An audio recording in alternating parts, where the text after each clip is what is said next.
found that 44 of the killers were white males. Only one was a woman. Kelley and Paddock are representative of these mass killers, but very different types of men. Nevertheless, both committed suicide rather than being captured and having to face a trial and likely a lifelong prison sentence, if not the death penalty. Kelley was armed with Ruger assault-type rifle and wore black tactical gear, including an anti-ballistic vest. He seems to have been a very troubled man. After graduating from his hometown, New Braunfels, TX, located about 35 miles from where the killings took place, he joined the Air Force. However, after allegedly assaulting his wife and child, he served a 1-year detention sentence, was demoted and received a bad conduct discharge. He apparently remarried and was the father of another child, but was living a hard-scrabble existence.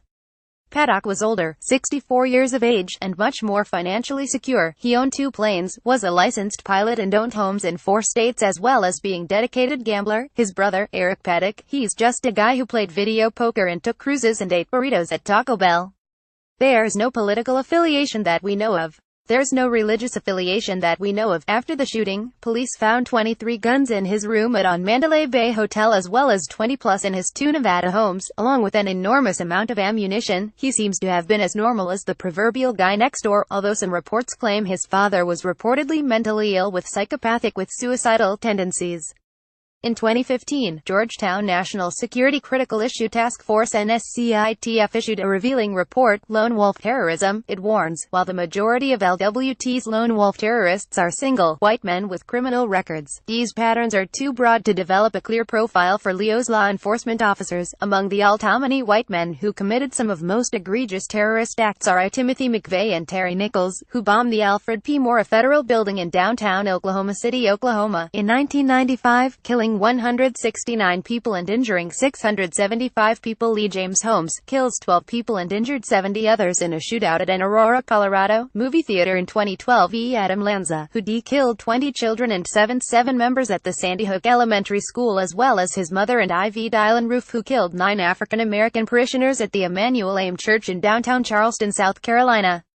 Mass shooting are not limited to white men as indicated by Saipov. Other non-white killers include Omar Mateen's shooting at an Orlando, Florida gay nightclub in 2016, Syed Rizwan Farouk and Tashfeen Malik, killing of 14 people and wounding 22 others at the Inland Regional Center in San Bernardino, CA, in 2015, and Tamerlan Tsarnaev and Jahar Tsarnaev bombing at the 2013 Boston Marathon that killed 3 spectators and wounded 264 others.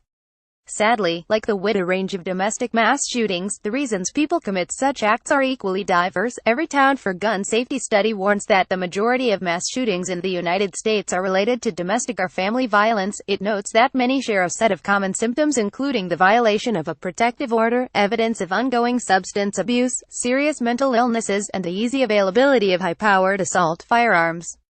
However, one factor that is given little attention is the deepening sense of disillusionment spreading through the country. It is like an undiagnosed cancer, a phenomenon that is often expressed in secondary symptoms until a major outbreak, like a mass shooting, occurs that is, sadly, too late to treat.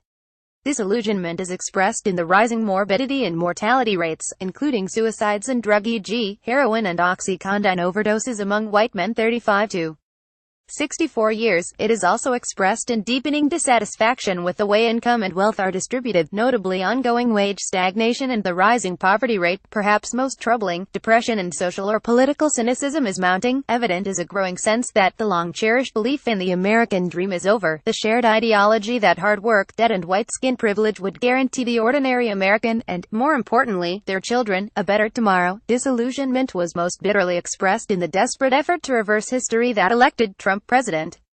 Sadly, one often overlooked factor contributing to mass shootings is an all-too-common male attribute, the recourse to violence. It is a defining, endemic feature of patriarchy. It plays a significant role in domestic or family violence, the male's mistreatment of the female and/or children in the family. In addition, it is often an implicit, if not explicit, feature in a man's relations with other men, whether in a bar, in a sports contest, or on the battlefield.